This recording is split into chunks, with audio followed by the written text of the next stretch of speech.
Welcome back. This is the bonus episode of... Oh my god.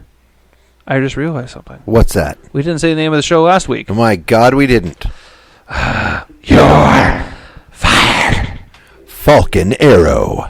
Because he's done the deal. Find it on the Twitter at He's Done the Deal. Because they've done the deal wouldn't sound good. No. It wouldn't sound good. Sorry, guys. Send all your heat to Battle Sausage 1. Battle Sausage 1. On the Twitters. And we're back because this is going to be the Wednesday show because they decided to move Wednesday Dynamite to Saturday Dynamite, mainly because of... NBA basketball. Who the fuck likes... That's how I say wrestling. Wow. You're fired.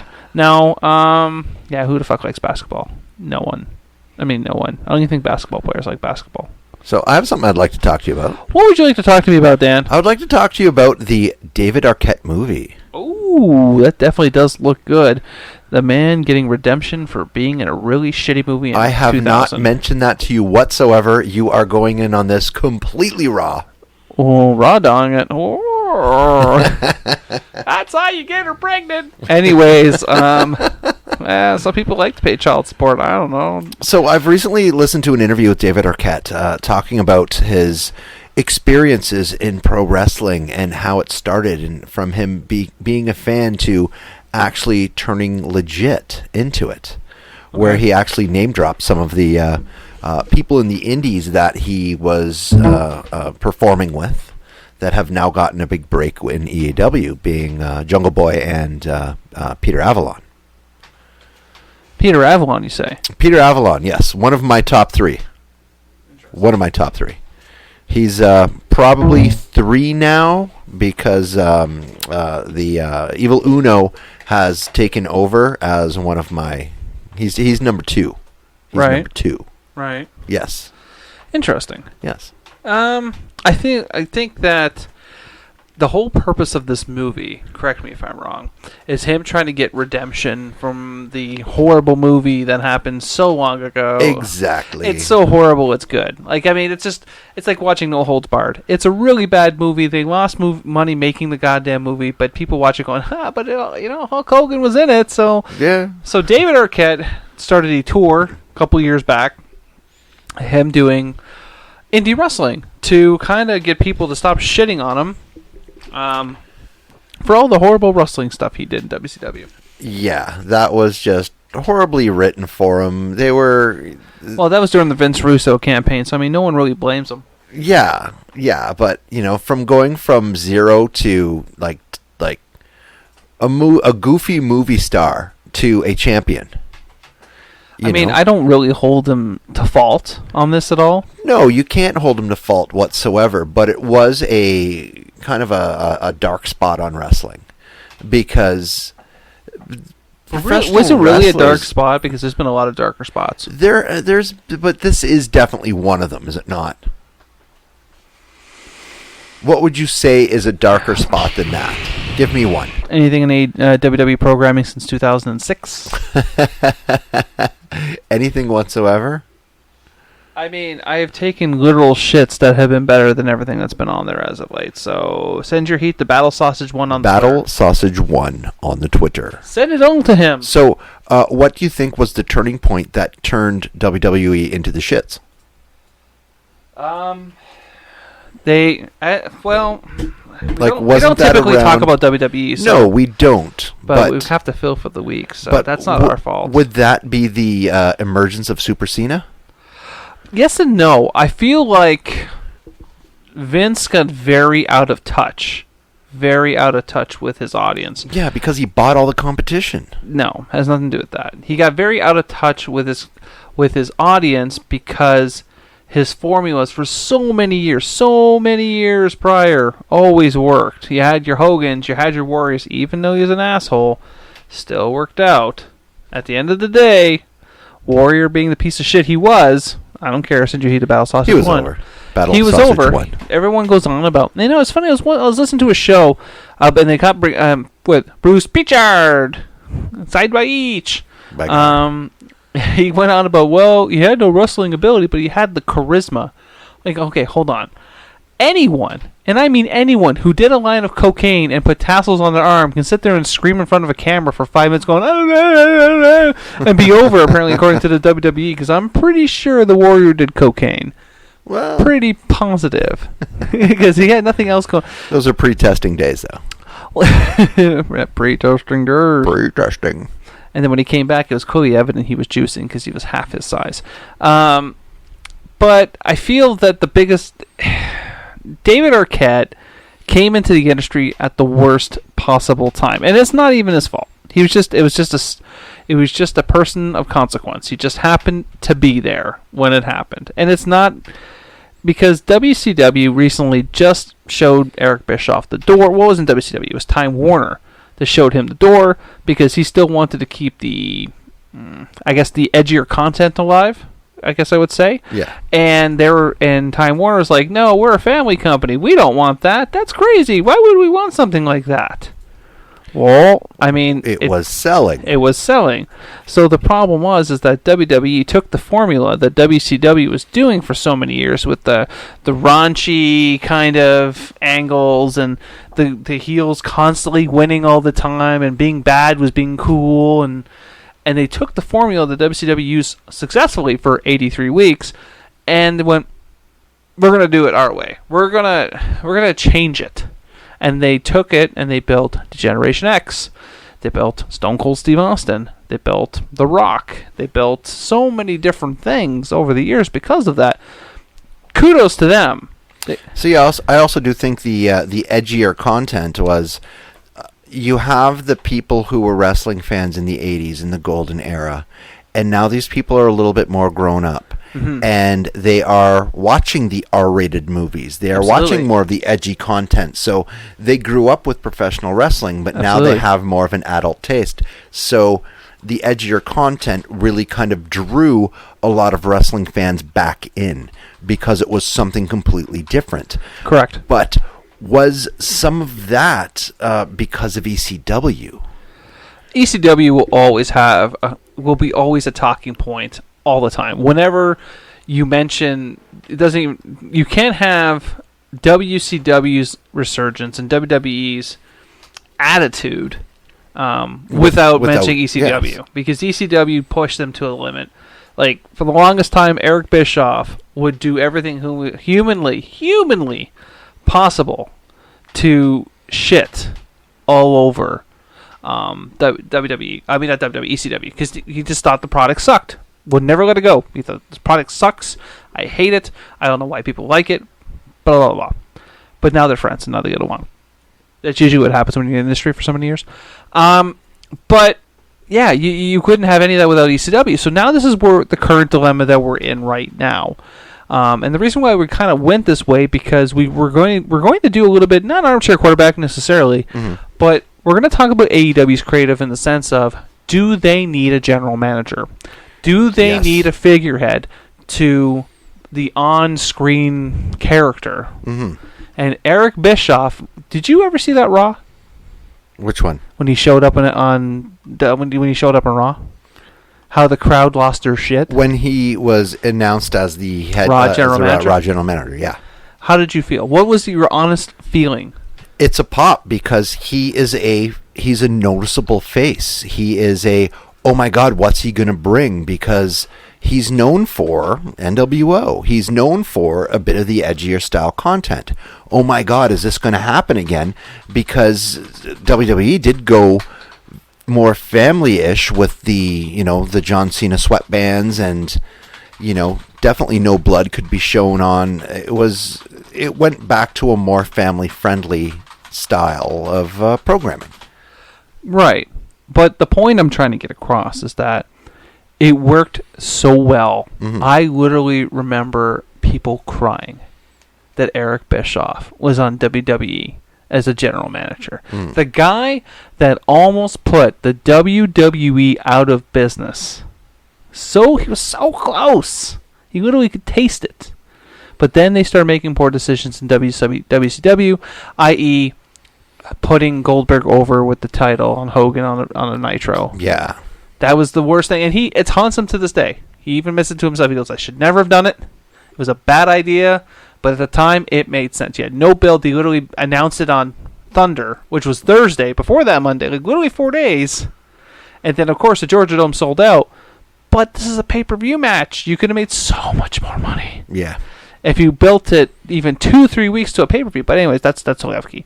So AEW right now is kind of, they have a management structure that is never seen. No. Never, but everyone knows. You hear of them. You know Cody's one of the guys. You know Omega and Brandy run creative. The Bucks, they produce. But who's the guy that runs the ship? Who's the guy that goes, tonight in this very ring? And that's why WWE always strived for so many years.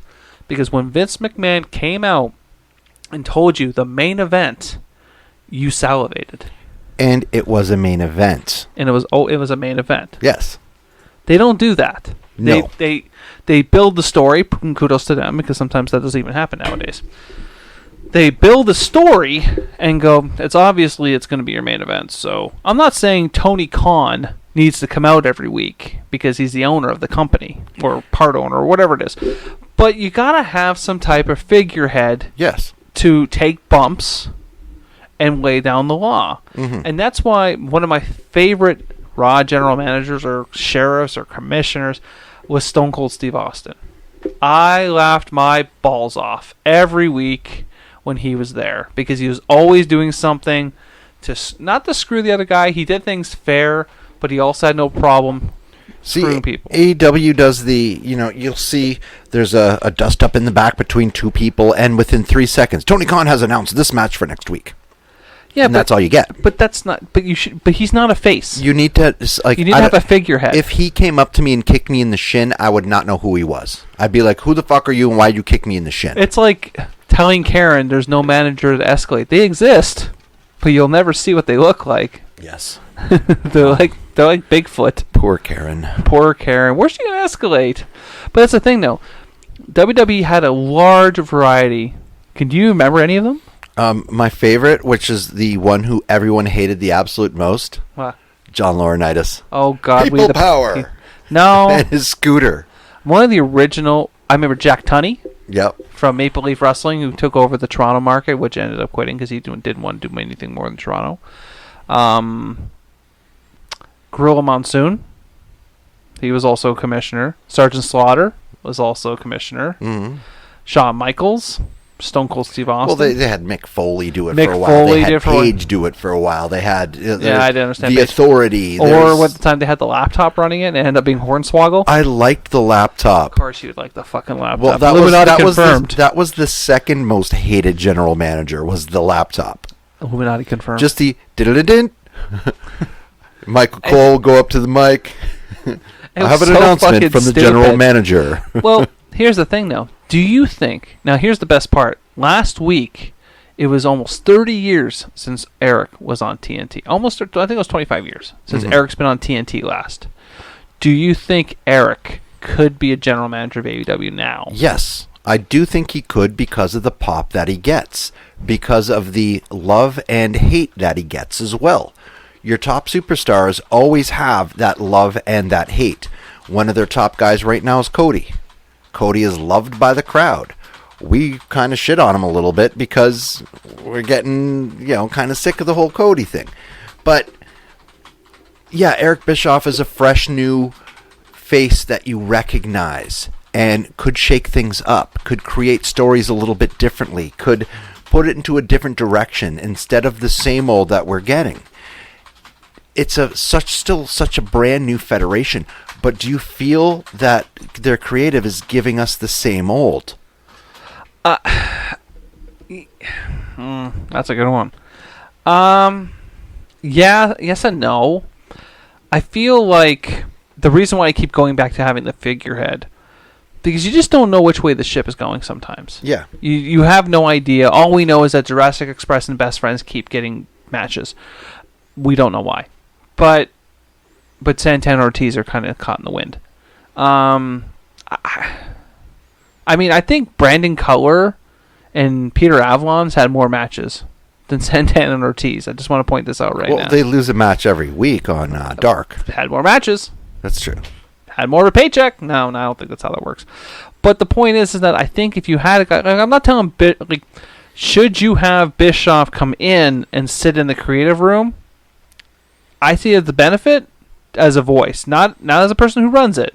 As this is what I would do. Take it on-screen talent. On-screen talent. Mm-hmm. This is what I would do. Take it or leave it. You have Arn Anderson as on-screen talent. You have Tully as on-screen talent. I don't see the Arn Anderson thing lasting much longer. I think that's going to go the wayside when Cody turns heel. I think it's going to go the wayside when the Horsemen actually show up. But yeah, definitely having a figurehead to kind of right the ship, to be able to be the one who, with his face or her face, announces what's going to be happening. Yeah. But would that be are they staying away from that because that's too WWE? It's not necessarily that has nothing to do with WWE. That has been happening well before WWE. Oh, yeah, in the territories and shit like that. Even WCW, they had J.J. Dillon as an example, and God, I don't know everyone in WCW, but I think that it's like having a company without a hierarchy. Yeah. You know what I mean? You don't know who's running anything. I think that AEW is running well. I think they're a well-oiled machine right now in terms of getting the production and the results they want. But on screen, that's different because you just don't know who's making these matches. It's just like, all right, okay, Moxley against Darby again. Why? Couldn't think of anything else to do this week, and well, mind you, they do try to keep matches to follow storylines. But sometimes it kind of gets to the point of, And you can stay away from the storyline match because they do records. That's why you throw them jobbers. Yeah. That's why you throw them jobbers. Like, what happened to Sheeta? Sheeta's numbers are being so padded right now. She's had 2 title defenses officially, and the rest have been jobbers in her win-loss record. Yeah. I mean, that's what you're supposed to do. That's what the old, I say the Golden Era used to do. They used to pad. So they to make them look strong. You would have every single match would be someone versus a jobber, and then you'd have one main event. Yeah. And that's the thing. I just didn't I guess I would say I didn't understand a lot of the things they did, that you're constantly putting them against a mid-level card guy against another mid-level card guy. Okay, but someone's got to take the loss here. So this guy here is going to take the loss. He can't really afford the loss, but this guy can't really afford the loss either. So that's why you got to have your jobbers. But anyway, that's a whole other thing. But I'm saying that it doesn't even have to be Eric Bischoff. It could be just someone to stand out. Maybe make it Jericho's on-screen role. You think he wouldn't be drunk with power because we damn well know he'd be drunk. He would be drunk with power, and he'd be hated for it, and that would make an excellent... That's what commissioners are there for. Yeah. Well, 60-40. Well, look at the NHL. Every time Gary Bettman shows up, he's booed. Gary Bettman? Every time he shows up, he's booed, yet he does a great job. I don't understand that man's existence. So, yeah, if you didn't have an Eric Bischoff, who is something that could? I know who would be the absolute, in my opinion, the greatest, who I think is phenomenal would be, what's his name? Paul Heyman. I don't think he would never move over, though. Oh, I was going to say, Paulie is never going to leave. No. That shit is never going to happen. But who is someone who is no longer involved in professional wrestling that could show up and be a face of, holy shit, this guy? Who? Or are you just saying in general? In general, I'm asking the question. Honestly, I don't know. Like, I mean, they already threw us for a loop this week and brought back Mike Chioda. Mm-hmm. Jesus. Kurt Angle, maybe? Kurt Angle could be one. Yeah, but he didn't do well as WWE, but he didn't do well as a commissioner there. He was just really sweaty. Yeah, he just didn't look like he was in a good place being there. Just really sweaty. Yeah.